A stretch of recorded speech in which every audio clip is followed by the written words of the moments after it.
Well, I asked, where's the beef? Let's call this for what this is. Oh my God! They are so hopelessly woke. How dare you? That is the intellectual capital of the left today. Give me a break. You are now watching the Daily Roundup. Good afternoon, ladies and gentlemen. You have tuned into the Daily Roundup on this, a Thursday, May 4th, 2023. I'm David Menzies, and my co-host, well, let me tell you a little bit about my co-host. Do you know, folks, that today is May the 4th be with you? And she is so excited about that, she has set her phasers on fun. Oh yeah, nerds, I know phasers is a Star Trek term, not a Star Wars term, but just roll with it. She is the she-devil with the spatula. She's the Khaleesi of BC. She is Drea Humphrey. How you doing there, Drea? And what are you, a Star Trek or a Star Wars fan? Or neither?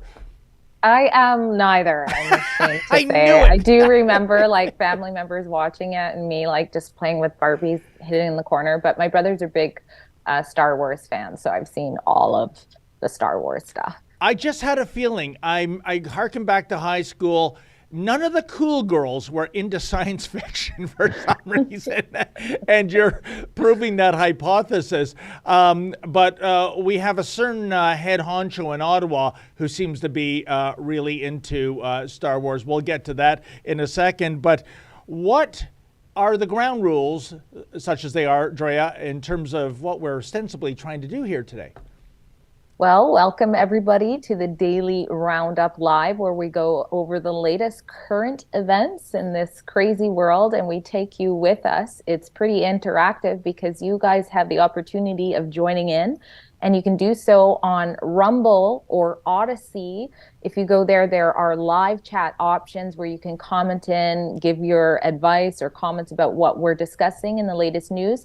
And if you donate $5 or more, we try to read those, and that also helps support our journalism here. And we're also letting people know about locals.com. We're getting smarter. You know, we know Bill C-11's passed, and we know the censorship goals. So we are uniting our people together in a community that stands for free speech. If you go to locals.com, we usually have a link in the description box below, and you can join our community. And again, if you want to be a supporter there, not only will you get our free content that's up there, but you will also get our exclusive content, which includes things like documentaries, includes footage that hasn't been seen before, and the lovely Ezra Levant show. So great place to be if you're tired of all the censorship. That's locals.com. Fantastic. And we'll have also an announcement of some great new Mother's Day merchandise coming up. By the way, I must say, Drea, you look resplendent in that beautiful Patriot t-shirt. Am I allowed to say that, Mr. Producer? I'm not going to get in trouble with HR again, eh? Okay. No, just checking.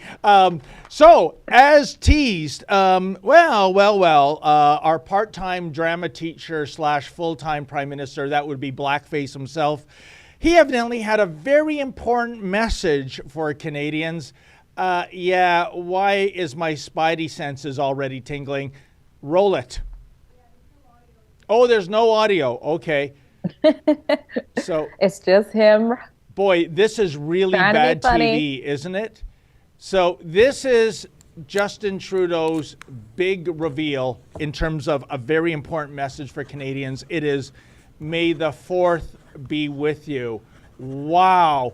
That was way lamer than my intro for you, Drea Humphrey, I got to say. But you know what? It springs to mind, since we're on the Star Wars file, and maybe someone can send in a super chat about this. What Star Wars or even Star Trek character comes to mind when you think of blackface? For me, it's Darth Vader in Star Wars, and the way he's putting our Constitution into the paper shredder and turning Canada into a police state. Darth Vader would very much like Canada in 2023. As for Star Trek, he's lame. Let's call him a tribble, okay? What say you, my friend? Well, I've noticed since he started his own YouTube channel, he's been doing more of these sort of like social media stuff where he's starting to, I guess, I don't know, maybe it's a little bit of campaigning to be more likable, since he's the most hated politician I've seen in, present times recently. So I think that this is part of that strategy. It's like, how can I be fun and hip? And I know I'll write this little note and things like that, but people have not forgotten his leadership over the years and where Canada is going with a little note like that. You might be right, Drea. I think if I did some research into Star Wars demographics, it probably skews younger. And this is Trudeau saying, I'm going to get down with the kids. I'm going to show them how hip I am by knowing that this is a very special day for Star Wars fans. Then again, there is a baby boomer audience for Star Wars, too. I think the first film came out in 1977, if I recall. But, here's where I'm coming from, Drea. Think of all the things that are concerning Canadians right now. Interest rates, inflation, Chinese interference in our elections, Chinese police stations, the Trudeau Foundation, the We Charity, all the scandals that blackface is responsible for. And he bills this as a very important message. It's not important. It's not even trivial. It's useless. Why doesn't he come forward and address the issues that are really affecting Canadians and address those issues that are indeed affecting the very integrity of our democracy, Drea Humphrey? Well, I think I'm okay with, a politician poking fun on certain days and things like that. I think the real issue here is that nobody's buying anything that's coming out of this man. So when you see him write this joke, it's just like, it feels like it's just not genuine and there's just another angle to it. That's how I perceive it. And that's my issue with it rather than, making a Star Trek joke in general. I think politicians can have a sense of humor, but I think he at heart is an actor. And that's what we're seeing. And he's in his role of a lifetime. And let's not hope there's an epilogue. I mean, there's all kinds of chatter that whenever that next election is, Drea, many Liberals are saying, we can't win with this guy. There's too much baggage, even for Trudeau. Mark Carney's name has been bandied about. At least he'd be the adult in the room, I think. But what if you had to bet, Drea, whenever that election is called, it could even be this year. I doubt it will be, but I'm pretty sure it will be next year as opposed to 2025. Do you think this party is going to the polls with blackface as the leader again? Well, I thought that they kind of had to. Am I wrong about that? Maybe I just don't know the answer to that. But I think it would be wise for somebody else to run. But I don't know. He just seems like he's campaigning already to me. Are you not getting that vibe already? So maybe that's who he's campaigning. Maybe he's campaigning to his own caucus to be like, look, I'm liked. People love me. I'm on YouTube now. Keep me as a leader. And maybe that's what I'm noticing. So it would be wise of them not to have him run. But it wouldn't surprise me if he is. But you know what, Drea, when it comes to blackface, we are dealing with an enormous ego. And I'm sure he's going to be gently persuaded. Look, you know what? In your 10 years, you've left a legacy. God knows what that legacy is. I mean, every time I ask a Justin Trudeau supporter at election time the question, and this is a guaranteed question for dead air, Drea, it's this: what is Justin Trudeau's greatest achievement? And aside from legalizing pot, and great debt. That's it. And division. Yeah. But maybe they can pretend he's actually left some kind of legacy behind. But and also I understand for the backbenchers in the Liberal Party, they come back to their writings and they're just getting heckled by their own constituents, even people that voted for them, saying, look, all this Chinese interference, especially, Drea, we're getting bombarded with questions. What did you know? When did you know it? I mean, it's a lot of pressure on us. It's a lot of stress. So maybe there will be regime change at the head in the months to come, and maybe it would be changed for the better, or maybe it'll be, as the Who once said, meet the new boss, same as the old boss. Oh my God. Maybe if there isn't leadership change, maybe people will cross the floor. Maybe they'll say, you know what, that's the last straw. Wouldn't that be nice? That would be nice. As long as it's not over to the NDP.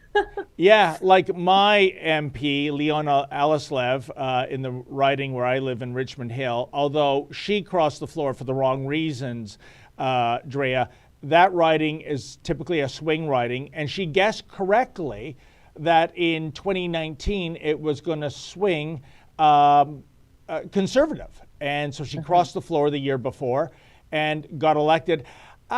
See, what comes around goes around. In 2021, guess what? Leona outsmarted herself. It swung back to Liberal. So I'm just wondering if she is going to be the candidate of record, because this makes me queasy as someone who admires Pierre Poilievre, who would love to see the Conservatives win the next election. When you have a closet Liberal switching colors only for getting elected herself, has nothing to do with the policies. That's the wrong kind of candidate, I think. And by the way, she's never given me the time of day for an interview. So she's on team censorious thug that way. But why don't we go from blackface's scribblings on a piece of paper to Billboard Chris. Here's an individual I greatly admire, puts himself quite literally at risk. As you know, Drea, he's had his arm broken. I think that happened in Montreal. He had some look like mentally ill transgender people attack them in your neck of the woods. And, here we have a debate, if you can call it that. It's Billboard Chris with a guy at Portland State University. Oh my goodness, can you imagine how woke that campus is? Portland, Washington, are you kidding? Let's see what happened. Is a fucking idiot. You. Do you want to have a conversation? No, I don't want to talk to you. I want you to fucking leave. Okay. Nobody's impressed. You guys fucking suck so bad. Okay. You are the dumbest motherfucker I've ever seen in my life. Should we be able to have Shut the conversations fuck on the up. university campus? My man. See, you should talk to this guy. You should have a conversation with this guy. No, you should shut the fuck up. You should move to a cave and die. Because you're an idiot. Well, why can't we This have is a place of conversations? learning, and you're a stupid motherfucker. You should listen here and not talk. What's stupid about my position? Everything. Like what? You're an ignorant, hateful little shit. I Tell don't me know why one you're thing. so insecure. Tell me one thing that's I'll stupid tell you about this. 10,000 things. Let's You hear suck. it. Fuck you. Yeah, that's two right there. Yeah. What about the position of children Your cannot consent to position activity blockers? is you're a What do you think fucking is idiot. stupid about that? My position is I give a shit about every human being. Is a The level of debate in the hallowed halls of academia these days, Drea Humphrey. I mean, once again, someone that can't not resort to the F-bomb and worse in terms of making his argument. I'm not sure what the argument was. I think at one point he wished Billboard Chris was dead. Gee, that's nice. Go to a cave and die. Yeah, go to a cave and Their die. mind is so sick. Like, how do you even come up with this stuff so fast? But why are these people completely incapable of debating the issue at hand, Drea? Because the issue at hand is child mutilation. Yes. I mean, what are you going to say in defense of that? That's why you have to get so mad and angry and swear and deflect and say all these things. They are standing up for child mutilation, for children to opt into, life-altering medication that could make them pharmaceutical patients for life, that can lessen their bone density, that can make them sterile. And this is a decision the child is supposed to make from themselves 10 years before, or sometimes 13 years before their frontal cortex is developed, meaning their brain is not developed for reasoning and decision making. So what logic can you say in defense to that? And special thanks to Savannah Hernandez, by the way, who filmed that footage, got real close and put that up on social media for we can see. But Billboard Chris, if anybody actually does talk with him, he knows the facts. He knows the stats. Yep. He knows, that in the UK, they've kind of done these transitions sort of at a higher volume than us years earlier. And now there are so many young adults who are saying, what the heck? Why did the adults in my life allow this to happen? Around 1,000 families are taking their now shut down most popular gender clinic to court, the Tavistock Clinic in the UK. Yep. So it's when you talk about who's educated on the matter, they think, okay, I'm at the university, I'm educated, this is just all hate. The truth is they don't know the facts. They are uneducated on the matter, and they themselves are the ones spewing out hate instead of knowledge. And so I do like that Billboard Chris goes out there peacefully. That's what I really like about Billboard Chris. He has the most peaceful stance, and it becomes very clear who is hateful, who is venomous. And I know some of you are probably wondering, well, what happened with that officer? If we have a little bit of B-roll in case you missed it, but completely internationally viral footage that was captured by a Vancouver-based journalist, Dan Dix, when he was getting mobbed in Vancouver by violent trans activists, go figure, and Officer Frederick Buckman was just smiling at the incident. I mean, they're dehumanizing parents who are standing up for this important, controversial issue. And some of you are probably like, what's going on? So I have a video coming up today. Close to 20,000 of you signed a petition about that officer's conduct, wanting her fired, disciplined. So I have an update coming out. I believe it's coming out pretty soon. So make sure to check fireofficerbuckman.com for that petition update. But yeah, there's that incident there. Andrea, I kind of understood where Officer Buckman was coming from a few weeks ago we obtained material from the Toronto Police Service. I did a monologue on it when I was filling in for Ezra, and it was eye-opening, and I imagine if it's in the Toronto service, it's probably in other police services across Canada. Basically, it was the transgender training modules. It is absolutely astonishing to watch. And in fairness to the Toronto Police, this is not an organic initiative by them. They've been ordered to do this by the Ontario Human Rights Commission based on one complaint they received of somebody who was misgendered or the wrong pronouns were used or what have you. And essentially, the crux of the matter, Drea, is that trans people do not have equal rights, they have special rights. And we saw that on display with Billboard Chris in your neck of the woods. And I urge our viewers, if you haven't seen that, we put it up in free content section. Please go check it out, because police officers are being lectured to by apparently trans homeless people by the looks of things, Drea. It is so surreal. And so at the end of the day, Officer Buckman, in her defense, she's just following orders. She's been instructed, I presume, to look the other way. And that's why when Billboard Chris gets assaulted right in front of her face, she dared not wade into that, because maybe it's going to be a reprimand down the road for her. But the other thing I want to address is the whole LGBT community going up against demonstrators who are concerned about age appropriateness and forming a counter demonstration, basically implying that children should have no rights when it comes to whether it's puberty blockers that they take or being subjected to pornographic novels in elementary schools. And Drea, here's what I don't get. Last week, ace cameraman Lincoln J and I, we went out to Whitby. We covered a protest, mostly by mothers and grandmothers, very nice, civil people.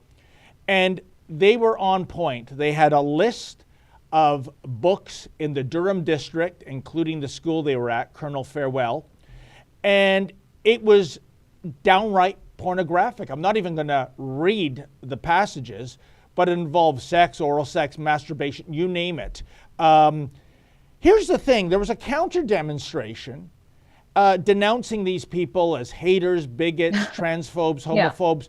There But always Drea, is, the point is, the demonstrators against the porn in the elementary schools, they were on point. This is inappropriate material for elementary age children. They never talked about sexual orientation.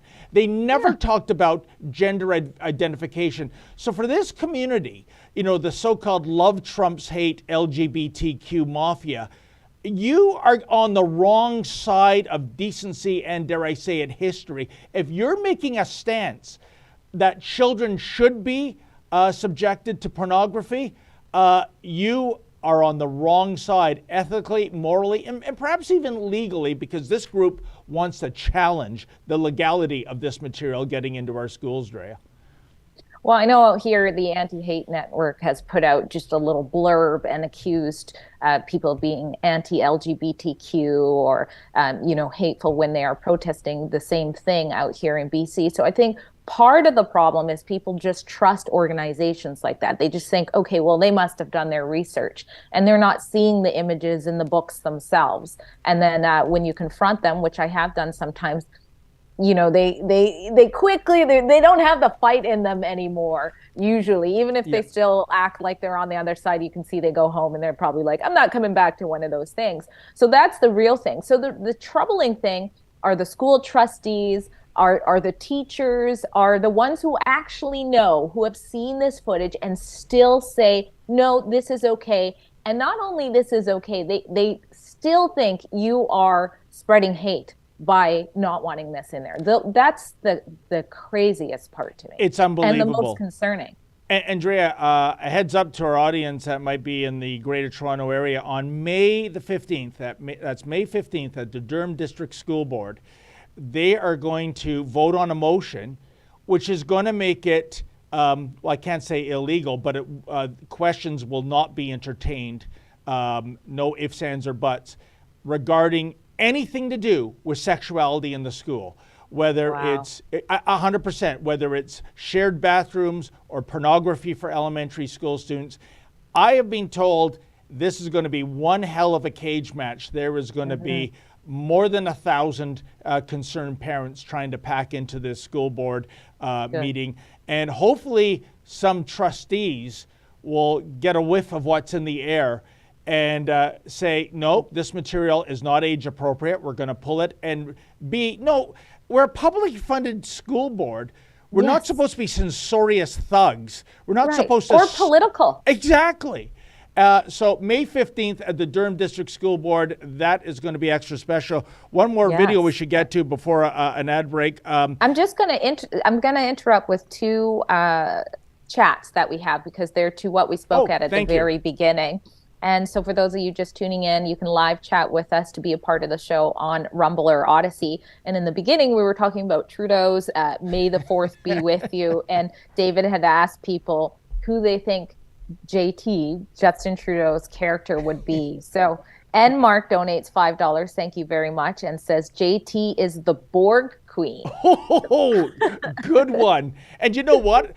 Perfect character for Trudeau. He calls himself a feminist. The Borg Queen, of course, rules over the Borg. One of the creepiest characters to ever come out of the Star Trek universe. And you know what? I got to tell you, Drea, the tagline for the Borg, self-determination is irrelevant, resistance is futile. That's how Justin Trudeau runs his government.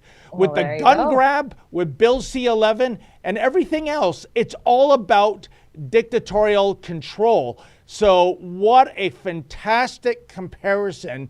And also, that would make him transgender too, right? Being the queen. I was going to say, it hits the diversity mark real good too. Oh, there's it looks like... Oh, here we go. There's the board. Yikes. And so it looks like Mark did a pretty good job hitting the nail on the head, but there's some competition because Cool Beans 89 donates $5. Thank you very much. And says, David, Star Trek character that best suits blackface are the Borg resistance is futile. Drea, not to be a sexist, but you are a very beautiful woman. Oh, thank you. How dare you assume my gender, Cool Beans? I agree. What can I say? I'm a heterosexual male. Resistance is futile. All right. Those were good chats, and I agree with both of them. Fantastic. Yes, let's get, before our ad break, which is coming up at the half-hour mark, Drea. Oh, goodness. We have a braless student who was screaming and singing in front of Billboard Chris. Why do I get the idea that this might be somebody I don't want to see without a bra? Just saying. Follow me, jump down inside of me, get jump off me, let it get inside of me, I'm telling what I'm putting, never tell him where I'm supposed to be.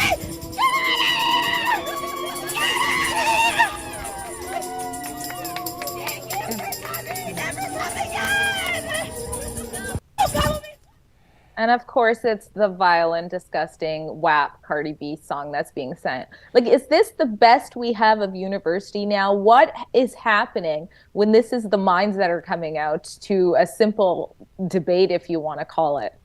You took the words out of my mouth, Drea. You know, back in the day when there was a mental health facility on Queen Street, let's call it what it is, an asylum, 999 Queen Street West. I think they changed the address to 1001 because some of the inmates looked at 999 upside down and thought they were in hell.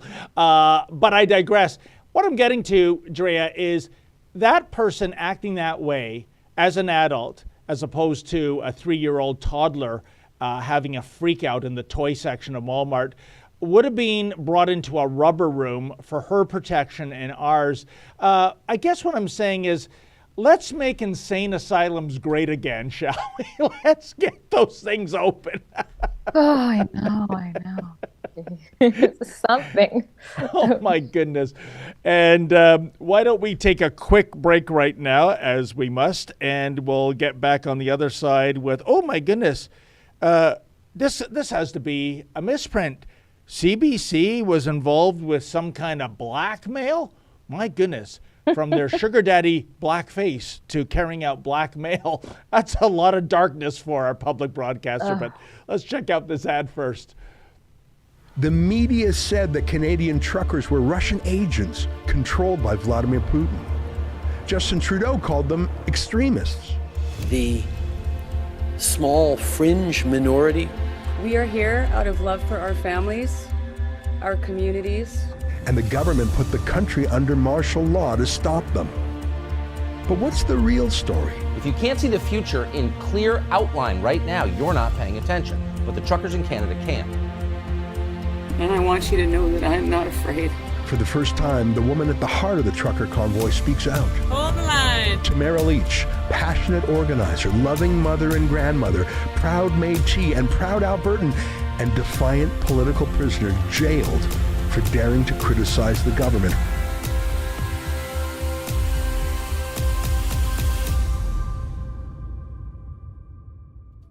Tamara Leach, her new book, Hold the Line, My Story from the Heart of the Freedom Convoy, is the inside scoop of what really happened. You've heard from the media and the convoy's critics. Now hear the truth from the woman who inspired the world and made Justin Trudeau blink. Visit theconvoybook.com to order your copy now.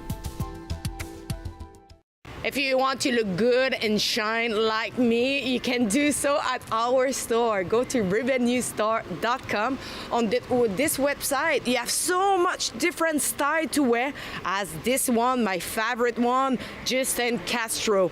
With my code Alexa10, you will have 10% off on your next purchase. So don't hesitate, go now and look so good like me.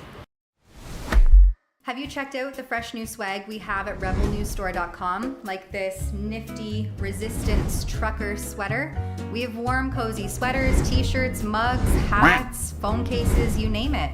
Everything to fit your freedom-loving needs, or maybe even trigger a liberal family member or friend.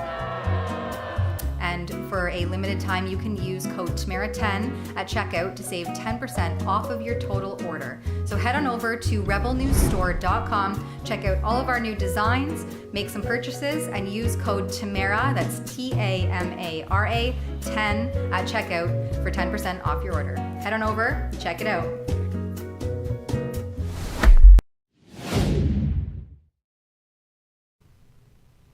Well, Drea, as we teased before the break, a bit of a scoop for Rebel News. I'm referring to Ezra Levant's monologue on his show yesterday regarding the CBC and Twitter, and I believe our colleague Sheila Gunn-Reid has just posted a written piece.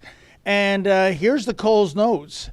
Exclusive access to information documents obtained by Rebel News show Catherine Tate, CEO of Trudeau's state broadcaster, told the social media giant, that would be Twitter, the company must censor tweets or Trudeau would bring in laws to force them to do so.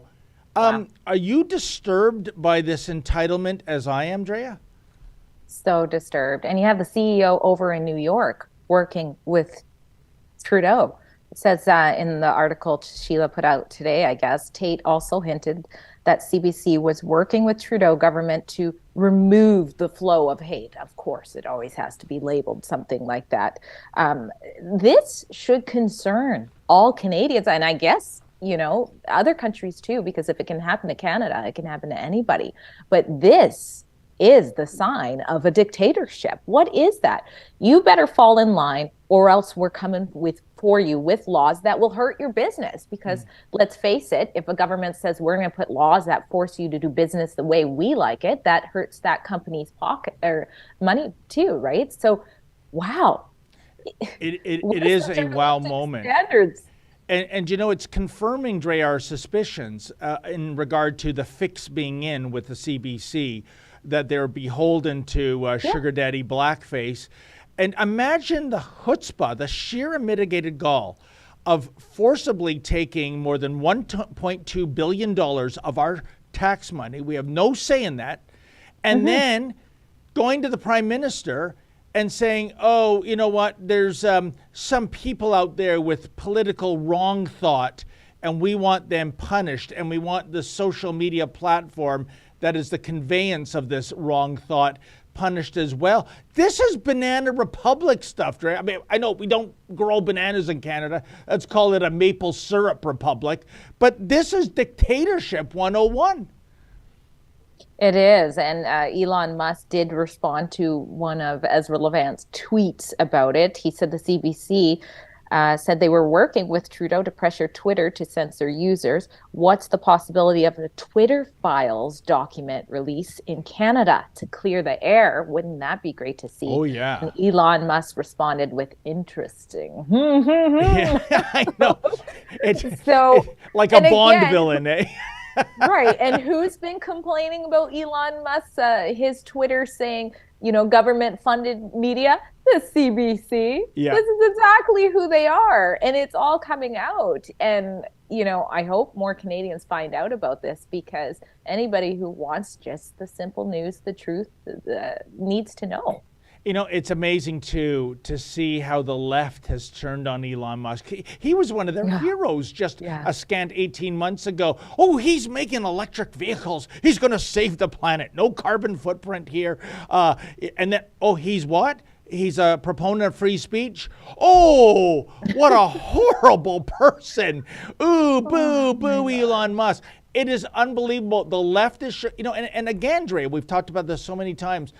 Classical liberals used to be all about freedom of the press, freedom of speech, freedom of assembly. And now they're really Marxists, the liberals. They're all about censorship, even in the United States, where they have the First Amendment, something I wish we had here.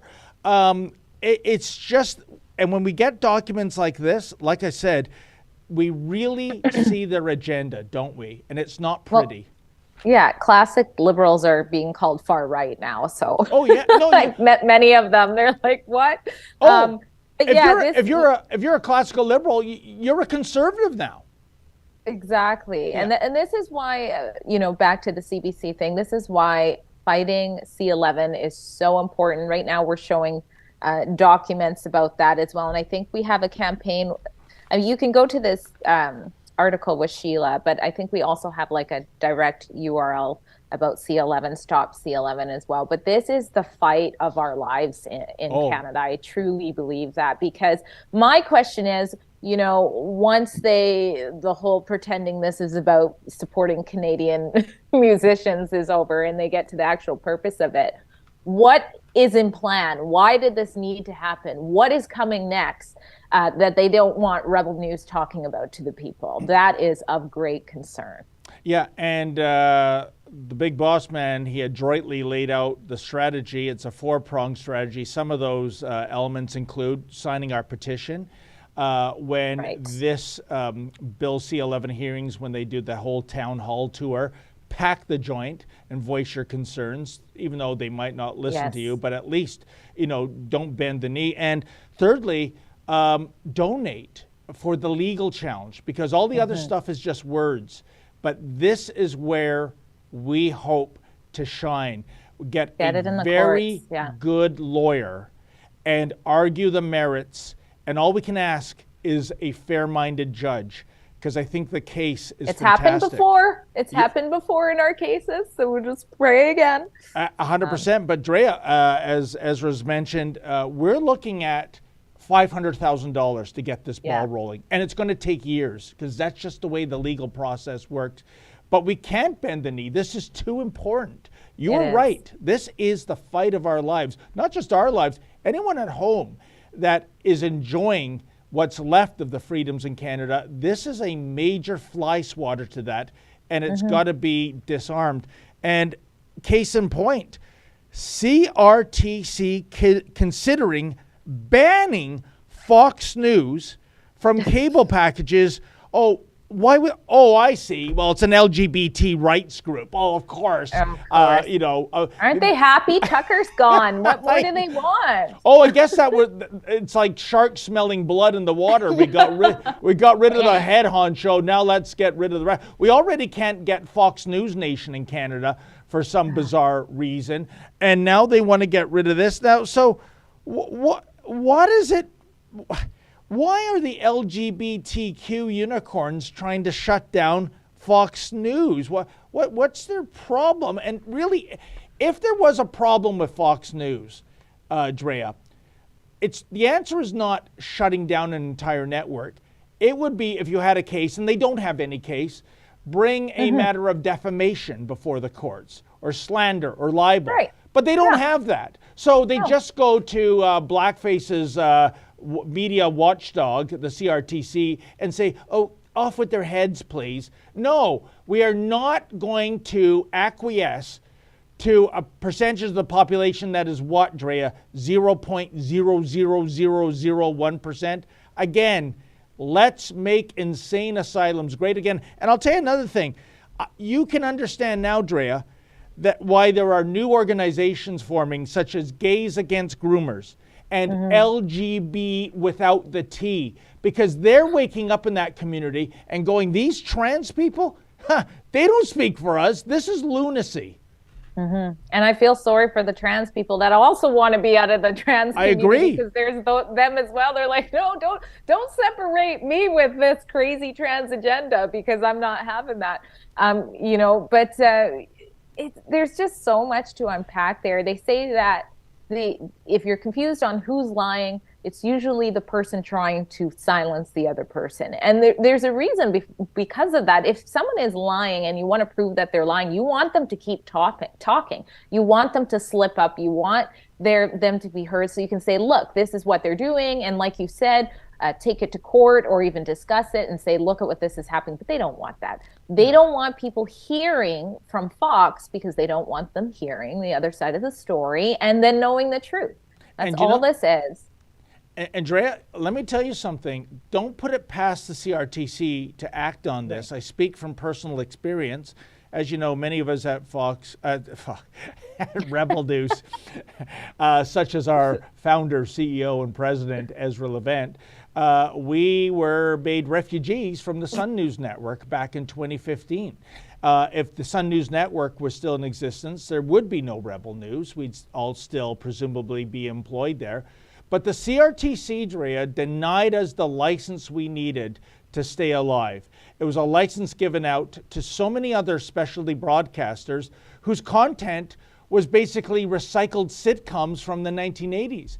And the very reason for the CRTC is Canadian content. Okay, well, Sun News was owned by Quebecor. We were based in Toronto. We had bureaus all across the country. It was staffed by over 200 people telling Canadian stories to Canadian viewers. You couldn't get more Canadian if I were to slap a tattoo of Canada Packers on my butt. And believe me, nobody wants to see that. But the point is, after a brilliant presentation, the CRTC said, nope, decision denied. And you know what the reason was, Drea? There was no reason, because they don't have to give a reason. The unspoken reason is to have one right-of-center news channel in the Canadian landscape. That was a bridge too far for the CRTC. So let's see if they indeed double down, especially now that they're empowered further by Bill C-11. Absolutely despicable. Well, last word goes to you. I agree. And I'm going to move on to a super chat where somebody is giving us constructive criticism, which we welcome. Yes. We don't want you silenced, okay? And so they donated $5 to do it, to help us continue on. This is Kenzie67. And Kenzie says, I'm disappointed with your, all cap locks, I might add. Does that mean they're yelling? I think, but I'm not sure. I'm disappointed with your limited coverage of the National Citizens Inquiry. Please cover and share, as they are being suppressed, even on Twitter. Stop with the trans and cover inquiry, please. Well, my response to that is, I don't believe we do have limited coverage of the NCI. I just spent yesterday I think 11 hours there working after overcoming a stomach flu. And I know our very own Tamara Ugolini actually testified at the NCI and also has done reports. We have multiple reports on it. Perhaps if you go on to DuckDuckGo and type in National Citizens Inquiry Rebel News, you might be able to find some of our coverage, because just like they're suppressed, so are we. So it's not just going to, pop out at you all the time. And if you haven't done so already, you could also go to rebelnews.com, and sometimes there's a pop-up that shows up, or there's probably another way to do it. I'm sorry if I don't know how to say it, but if you have never given us your, your email or your postal code or something like that, we don't always know where you are to send you emails as well, especially when they're in your area. So the NCI just came here May 2nd to the Lower Mainland, which is where I'm based. So I've been covering it. Like I said, I was sick with the flu. I couldn't make it May 2nd. I was just getting over that. Don't tell Dr. Bonnie Henry. And this is one of my tweets. In fact, our editors are working on getting one of my reports on it out right now as we speak, behind the scenes. But this was a very horrible story, not a dry eye in the House. And that is Mr. James Jones from Victoria testifying to how his wife, Sandra, killed herself, just days after being fired from being a BC transit worker. So she left a big note, and basically that mandate was a driving force in her ending her life. And this was just shortly. Yeah, it's horrible. So again, we have that report coming for you. We're working as hard as we can to cover it, and every other story that's being suppressed by the state-backed media like the CBC. So hopefully that answers. To the viewer's point, I would make the argument, thanks to your work and Tamara and Sheila, I think of all the media organizations in Canada, we've given the most coverage. I think so. I'm pretty sure. Unless you want to just have Rebel News run a live stream 24/7 about it, but we Which are they're covering. doing. Yeah. The NCI is doing that themselves. Exactly. And we are, and not only are we doing reports, we're retweeting their stuff on Twitter. So we're doing our part. Indeed. Drea, we should take another ad break, and then we've got 15 minutes left. We have to have a hard end at 2 o'clock. I'm on a special assignment. I know that sounds James Bond. Me too, and it might involve Antifa, so pray for me, please. I hope not. So why don't we take this ad break, and we'll get back to, welcome to Vancouver, the only city in North America currently serving cocaine, crack, heroin, and crystal meth in broad daylight. Lovely. What could possibly go wrong? I am doing something today that I have never tried before. Listen up. I'm looking for collaborators in a new and exciting initiative. As you most likely know, YouTube a long time ago demonetized Rebel News, and we are 100% viewer funded. Now, while our supporters are fantastic at helping us cover legal campaigns and special reporting missions, unfortunately, the reality is our day-to-day operational expenses often exceed our income stream. Which is crazy if you think about it, because my videos across all platforms attract hundreds of thousands of views and sometimes even millions. So I want to share that reach with the right partners. If you have a product or business and want to enter a win-win relationship with me, please go to rebelnews.com/ads and fill in the form to let me know. I won't be accepting anyone. I need to believe in your business or product so I can sell it proudly for you. And for successful applicants, I will guarantee a minimum view count, meaning even if your ad is published on the less popular reports, we'll keep promoting your business or product until it gets the agreed minimum eyeball. So again, if you have a cool company or product that either wants to take advantage of my reach or want to support my work through advertising in a way that you can write it off as a tax deduction, or both, head over to rebelnews.com/ads and hopefully we can join forces soon. Wow, in addition to being a great journalist, Avi Amini is a great salesman too, isn't he? I mean, if I had the money, I'd be throwing it on his table right now. He's such a to buy star, my Rebel goodness. News. Yeah, it's just like, I need to start a business just to work now with the ads because of that ad. Unbelievable. Well, let me, you take this, Drea. This is indeed in your backyard, Vancouver, a beautiful city, much like San Francisco, perhaps one of the most beautiful and unique cities in the United States. The hills, the bay, the cable cars, but now a city fraught with peril. And again, on the West Coast in Canada, your city, Vancouver, it's the drug version of Lollapalooza. What in blue hell is going on, Drea? Well, we're sharing a tweet from Aaron Gunn, who's a democratarian. Is that one? I can't speak today. Documentarian. Thank you very much. Journalist who doesn't know her words. Documentarian. He's also a political commentator, and he's well known for shedding light on this issue with what's happening in Vancouver. He did a documentary called Vancouver's Dying.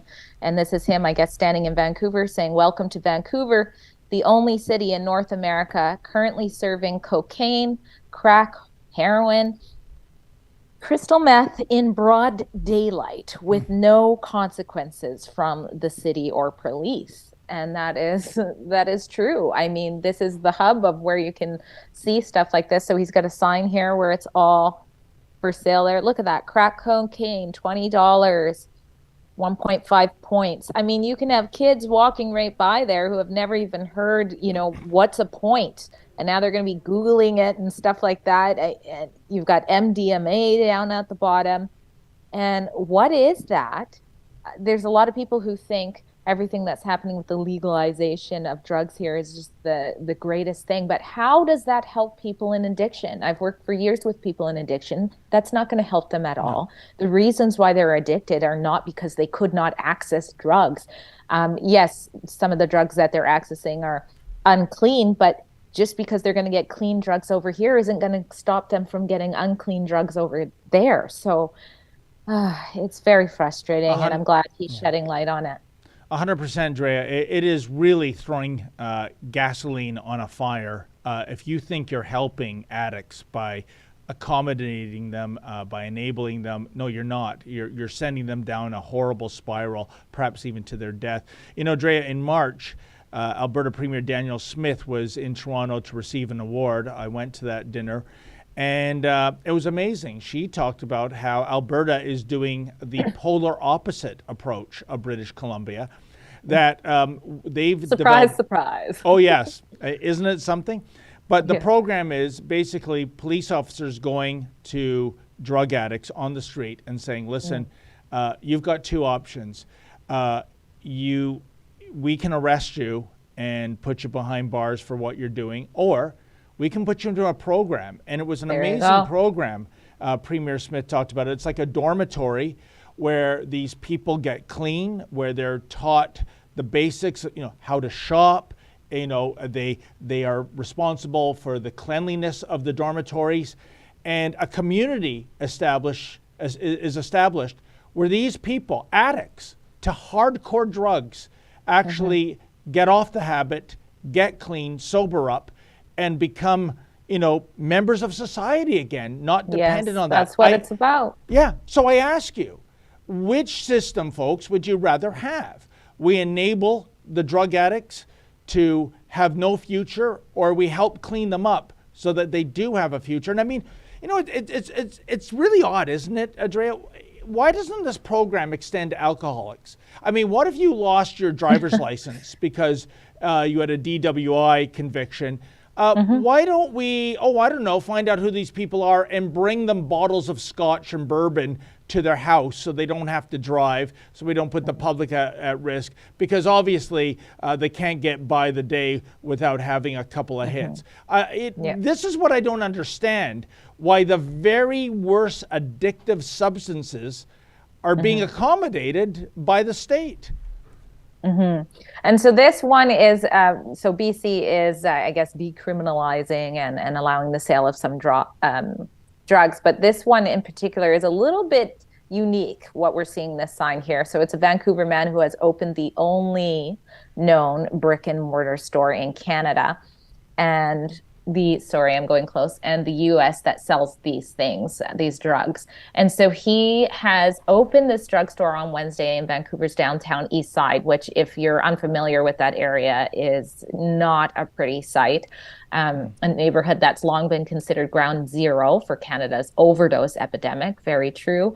And so I want to scroll down probably. So here we go. So he opened the store because he wants to give people drugs that have been tested and are free from the bad stuff in them, including fentanyl. Although fentanyl, which is driving record overdoses in Canada and the US, is the primary street. So if I recall with this person, he's sort of doing this on his own, going a little bit over and above. And so it will be interesting to see how this is handled by the government. Because I also wonder about money, right? Who's benefiting from being able to sell these drugs, right? If you follow the money. Yes. So. Yeah, despicable. And, on the flip side, Drea, let's end on a happier note. The Democracy Fund, legal victory. TDF lawyers secure withdrawal of criminal charges against, was it someone going to do a holdup of a drug? No, it was a maskless shopper. It was a hell of an ordeal. It was a disabled shopper, if you can imagine, criminally charged with obstruction after shopping maskless. Finally, it came to an end in a provincial courtroom on Tuesday when all charges were dismissed. Drea, your thoughts? Well, this is great. This is a perfect thing to end on. It's great news. And, we've seen it before with other successful cases that we've helped. I should say the people have helped through their great donations to the Democracy Fund and Fight the Fines. It was all in the headlines. Oh, this person was arrested and this person was charged and this one and this one. And then years later, because that's how it works out, charges are often dropped, showing that it was just a bunch of nonsense. But I'm happy to see that this was fought and then that this person was supported by the people through the great Democracy Fund charity. So that's awesome. Doing great work. And I believe that was at a pharmacy, wasn't it, Drea? And the irony is so perverse here. Usually you go to a pharmacy to get medicine to get better. You don't expect to be gang tackled by cops. But apparently not having your mask on properly, that's the prime directive for police services, at least back then it was. And as we stated earlier, if you're a trans person having a meltdown, feel free to physically assault someone for hurting your feelings. It's no harm, no foul. What kind of world are we in? But this is indeed a legal victory. And, I wonder if down the road, Drea, if we are requested to quarantine again, if there's some new variant, if the monkeypox comes back, remember that for 10 minutes. I think Bill Gates is, I saw he's suggesting there is something coming. Yeah, of course. He's been predicting this and wanting it for decades, it would seem. But Drea, would the majority of Canadians bend the knee? Would we be such sheep again? Because I know from people who followed the rules, who wore masks, said, never again, no chance. I am not. And also a lot of people, by the way, Drea, that had their shots, had their boosters, that are really suffering from buyer's remorse right now, given what's coming out in terms of evidence. So I am hopeful that we won't have another repeat of the last 3 years. What do you think? Well, we will certainly have way more saying no from the start. I'm confident of that. But there's still people walking around or driving in their car with masks on. Isn't it amazing? and a lot of people wear masks. I've heard this over and over. They're wearing masks because they think it's what other people want them to do. Yeah. And it's like everybody's walking around wearing it just because nobody even wants to wear it. So you'll have those people too that just think like they don't want to upset anybody. And so they're smothering themselves for no reason. I'll go further on your point, Drea. I think wearing the mask right now in 2023, that's a political statement That is a visual sign to everyone out there. I like big government. I like big lockdowns. I like being told what to do, whether it's getting vaccinated or wearing a mask or having my store shut down. Well, those with lobbyists like Walmart, they can remain open. That's what the mask is right now. I like my face better, which there's actual evidence to support that less attractive people are wearing it. I read it. Like, really? Like, maybe they think they look good. I remember in the mask, I'd go up to people and I'd be like, "Oh, I know you," and I'd start talking, and then they'd pull down the mask, and I'm like, "Oh, it's not the same person." So maybe they're like, "This is the best I've looked in my entire life. I get more attention with my eyes." You never know. Unbelievable. Do we have any more super chats, Drea? I think we're clear. I think we are done. We're just 2 minutes at the top of the hour, so and I just early. Yeah, absolutely. For a change, I think I should do a special shout out to Lady Menzoid. She had a milestone birthday today. She is 30. Happy birthday. You got to put a little multiple there, and you'll get the actual age. Anyway, so happy birthday, Lady Menzoid. We all love you here. Well, I certainly do. Too. And many Thanks more. Thanks for putting up with David. You know, it's kind of there's a bitter irony here, Drea. It is May the 4th, be with you, and Lady Menzoid hates Star Wars with a passion. I was born on April 20th. That's 420 Day. I hate marijuana. It's the smell. I'm so sorry. I can't get past the skunk, flatulent smell of marijuana. What are the odds we be both born on a gimmicky day like that? Yeah, I know. And you should have we swapped. hate the day. Well, I don't know if she likes weed, but there maybe you go. All right. Well, thank you so much, Drea. It's always a joy doing the show. And thank you to super producers Efren and Olivia behind the boards. And thank you to all our viewers, especially those who chipped in to help us pay our bills. Greatly appreciated. I'll be back here tomorrow with another Rebel News personality. In the meantime, as always, stay safe and stay sane. Bye, everyone. The desire for them to run an influence operation was evidenced in that reporting in the Globe and Mail. And within 5 months of this donation being signed, both the gentlemen were given direct access to the Prime Minister. That's quite a deal for $140,000, I'd say, that they were both able to access the Prime Minister. And the situation around it, where we have consular officials from the People's Republic of China directing how the donation is to flow. We have the involvement for the first and only time in 18 years on the foundation of the Prime Minister's brother. We have the Prime Minister's brother, you sir, signing that donation agreement, and it culminating with those cash for access events with Justin Trudeau, the Prime Minister. That raises incredibly concerning questions for Canadians. You said you had to sign at the start of my questions. You said that you had to sign. Why did you have to sign? Because it was a three-way agreement between the foundation, four in many ways. The foundation, myself representing the Trudeau family, l'Université de Montréal, and the donors. So I guess I could have. The main reason I signed is because Morris asked me to. I also had signing authority at the time, so I was regularly signing checks at the foundation. So, but I imagine I could have given a procuration to Morris to sign for the family.